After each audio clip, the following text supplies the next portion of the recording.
What's up? Welcome back to Nowstalgia. Dave here, the review of Sabrina Carpenter's 7th album, Man's Best Friend. This album is coming, just 1 year since the breakout, Short and Sweet, last summer, 2024, 6 months since the deluxe version of Short and Sweet came out.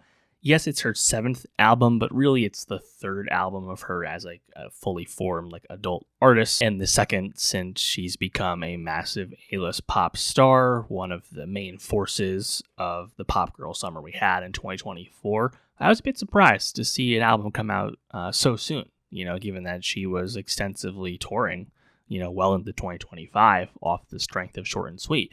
And the strength of Short and Sweet cannot be understated. I mean, Espresso as that lead single, Please, Please, Please, Taste. I mean, at one point she had 3 songs in the top 5 on Billboard Hot 100. Massive, massive records, multiple Song of the Summer contenders with Espresso leading that pack.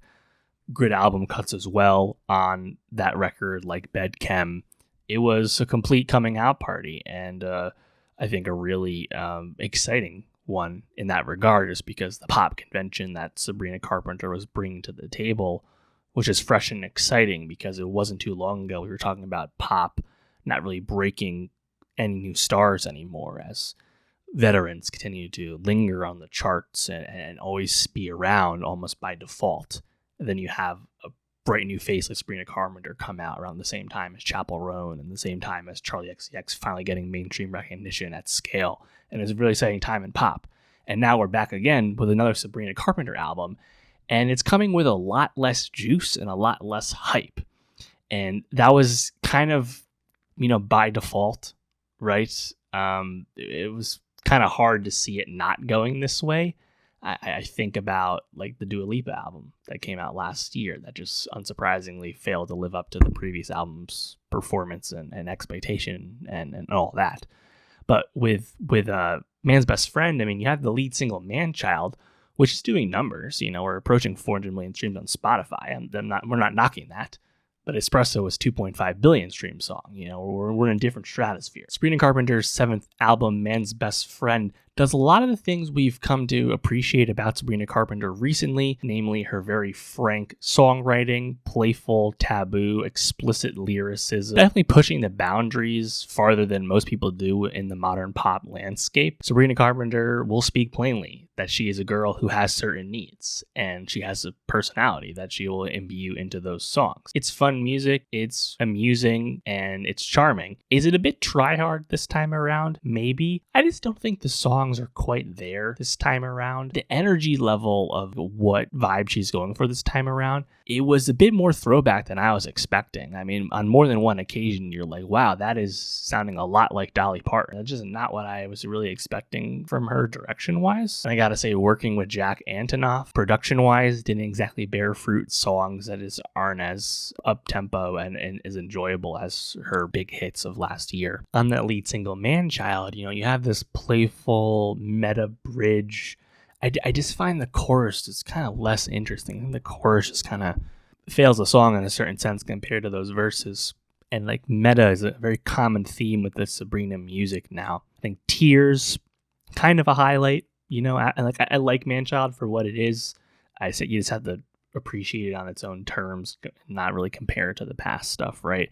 I think Tears is kind of similar to that, where there's really nice bass drum. Understated, soft vocals from Sabrina, though, not my favorite necessarily, although you do have, I think, kind of classic bar from Sabrina, I Get Wet at the Thought of You, super on brand. My Man on Willpower, I think this also gets to a core, Sabrina Carpenter songwriting theme, which is just her, appreciation for the basic competency of a male partner. It's funny to listen to. This was an acoustic track overall.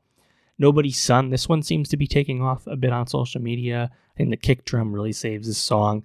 Vocally, though, I think it's just okay from Sabrina, even if the songwriting's pretty tight. Never Getting Laid, perhaps a bit over the top.